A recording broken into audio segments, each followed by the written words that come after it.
Howdy friends, welcome to another episode of the Rightful Chair channel. 2018 Abbotsford Airshow. I went to it. Now the last time I went to the Abbotsford Airshow, it was 1991, and I went with my brother Tudenob. And we were much younger way back then, and it was just as magical then as it was for me this time going around many years later.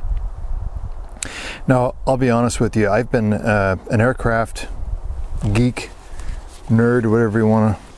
I've just had this this love affair with aircraft since I was a kid. You know, I grew up reading books about those old warbirds, and was never really that much into the acrobatics part of it, but certainly the old military aircraft.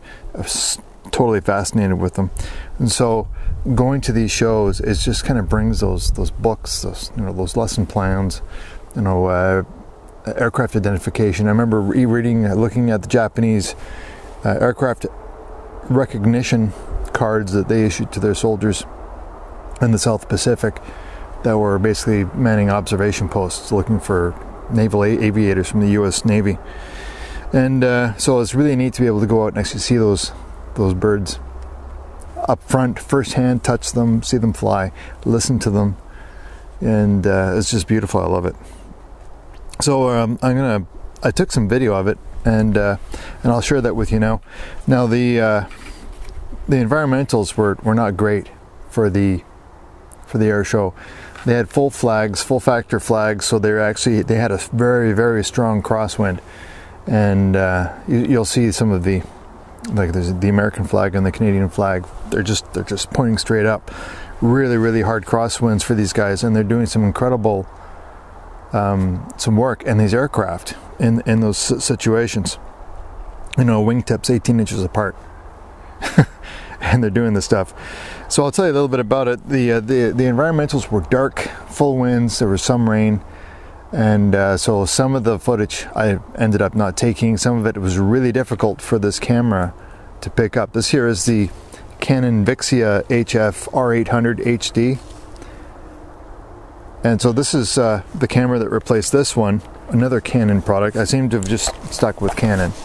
I'm not sure that I'll do so next time, because this camera doesn't really work out very well for this purpose. My first one, which ended up having to get smashed against the rocks, is the Vixia HG20. It's a hard disk on here, a hard drive. This one here we're working off an SD card, 57 power zoom. This Vixia Canon. But you'll see the conditions, the environmentals are a bit dark, heavy cloud coming in, heavy wind, and in some cases that actually worked out well for identifying some of these planes. Sometimes what you'll do is you just see the silhouette of the plane, so the footage is not that great in my opinion, but I did the best I could. Really difficult, especially when you're in high winds, trying to keep that airplane that's moving at a high velocity in the frame, in the center of the frame, because essentially what you're having to do is very much like a target shooter, is to support yourself as you're tracking that plane across the sky. And so you do the best you can at the zoom level that you can, but it was coming in and out of focus. Clarity isn't always that great. But, you know, have a look, judge for yourselves. Just wanted to share it with you. Got some nice footage of some incredible planes.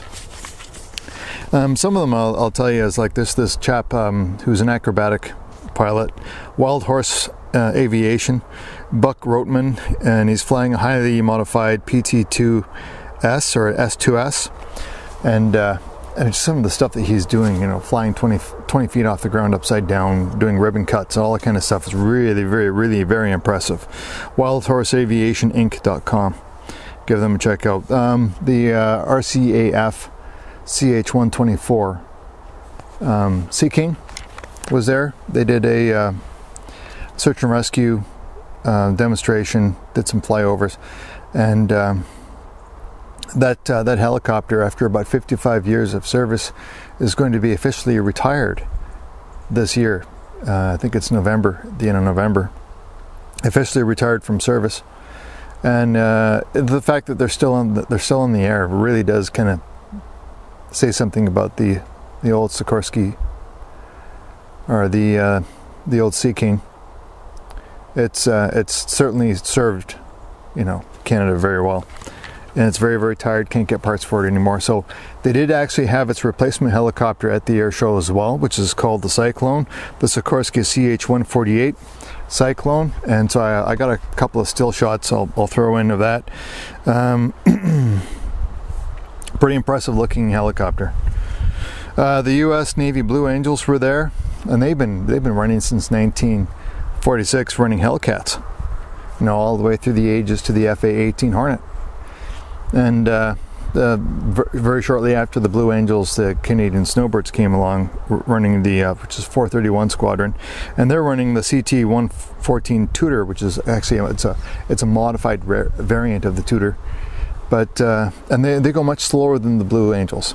But I see, you know, some people say the Blue Angels are better, or that the Snowbirds are better. Where it's kind of like comparing apples to oranges. One is going very, very slow, very, very tight formations, and the Blue Angels are much faster. You know, and I have to admit, part of the fun of the Blue Angels is the fact that they're screaming so fast across the audience and in front of the audience, and very, very impressive. And a large showing from the United States Air Force were there. I mean, ultimately the world's best Air Force, and I don't care what anybody says, whether it's the Galaxy or the C-130s or the FA-18 Hornets, the Super Hornets, or the F-16s, the F-35s. I mean, just the technology and the industrial capacity of the United States to have an incredible Air Force. It's just awe-inspiring for me to see them in action. There was a Gary Rower with a Stearman was there. There was a U.S. Air Force Heritage flight with the A-1 SKYRAIDER. Oh, beautiful plane. I remember reading books about them doing ground attack sorties in Vietnam. Just incredible. The Curtiss P-4 Kitty Hawk was there. The Avenger, Grumman TBM-3E. And the Avenger, just, I don't know, when I see that plane flying, I just get all emotional. I don't know, there's something about that plane, that World War II torpedo bomber, that just makes me get all emotional, just thinking about it. Anyway, there's much more. I'll roll the footage on and enjoy. It's going to be unedited, as you would see, as best as I could record it for you. And I hope you enjoy the footage. Cheers, folks. Rifle Chair sending out, and as always, Maple Leaf up.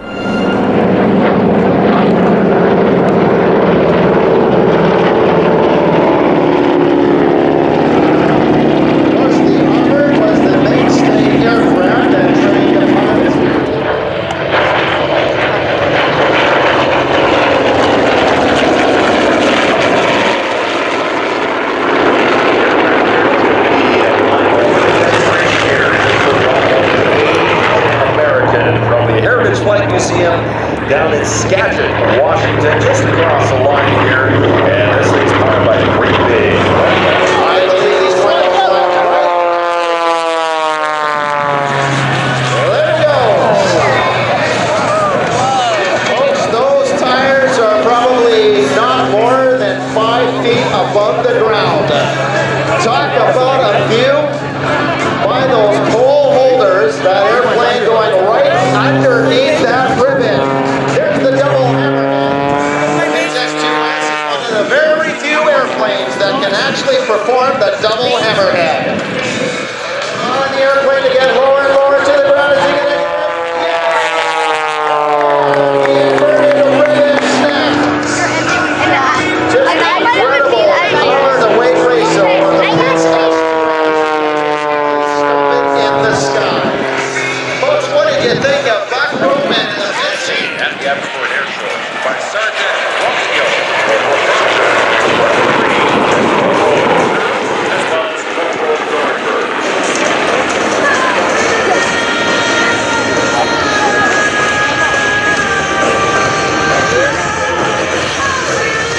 all crew members are with 443 Maritime Helicopter Squadron, where Canada's top sea-king air crews and maintainers are sent to train and deploy with the Royal Canadian Navy. As a side note, at over 55 years old, Stinger 05, that's today's demonstration aircraft, is older. Such dedication to Canada is certified by the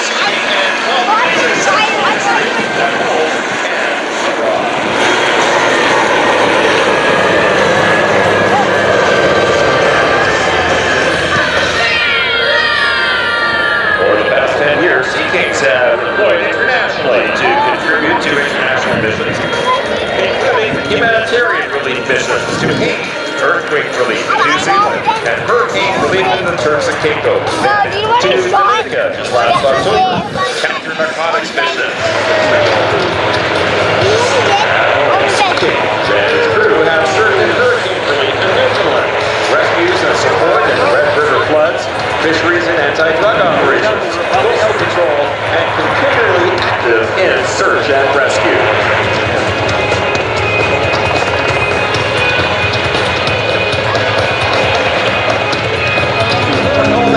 Bumps over the top.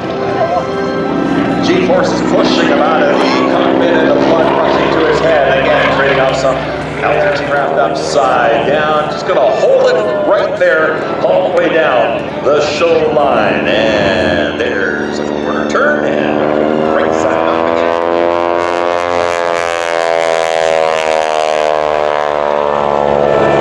Onward to our great air show.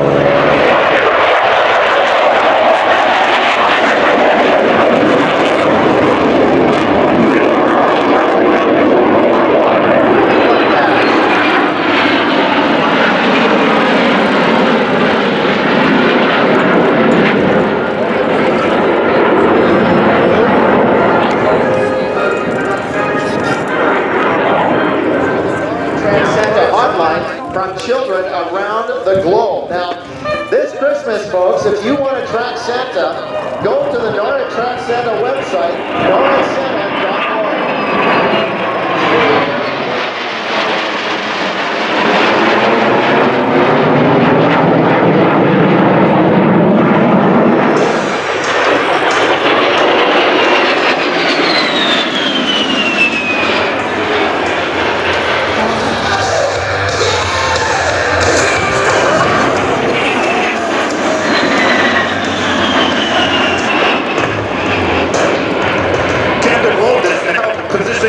Right past down the show line. Captain Walton is repositioning the A-10 slow roll along the show line to demonstrate the hall's precise handling characteristics. As he rolls, you'll notice the infinite canopy painted on the belly of the aircraft directly underneath the cockpit.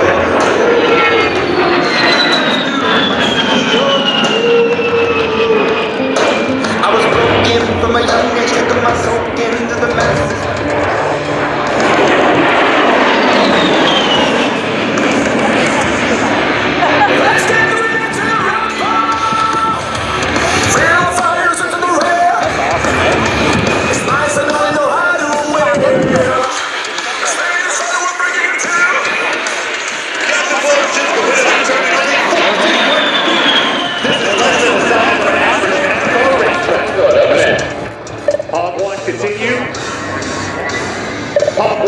Clear time.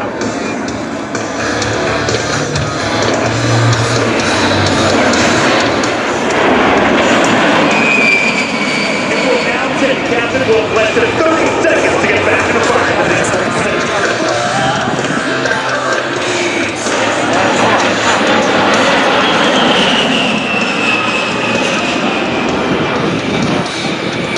Captain Wolf is now positioning for his final attack, where he will simulate dropping Mark 82 500-pound bombs. These general-purpose bombs are useful to crater airfields or destroy buildings, adding versatility to the Hall's arsenal of weapons.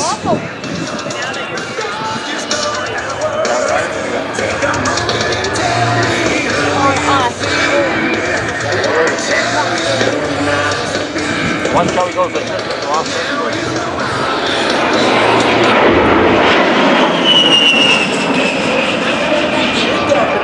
This continuously changing three-dimensional maneuver makes it very difficult for enemy anti-aircraft gunners to track the A-10. The Warthog was built to withstand significant battle damage while having the capability to fly on a single engine and total loss of hydraulic power. The Warthog has a well-earned reputation for strength and striking power, a reputation during Kosovo, Afghanistan, and Iraq, where Hogs destroyed numerous enemy armored vehicles, artillery sites, Scud missiles, and was even credited with 2 air-to-air kills. Today, the upgraded A-10C, armed with state-of-the-art targeting pods, helicopter tube systems, satellite communication, and data link, continues to set the standard for supporting Allied forces in today's joint fight. Now, from the right, Captain Wolf in a 4-point roll, displaying the crisp handling characteristics of the A-10.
Kids were laughing in my classes while I was scheming for the masses.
with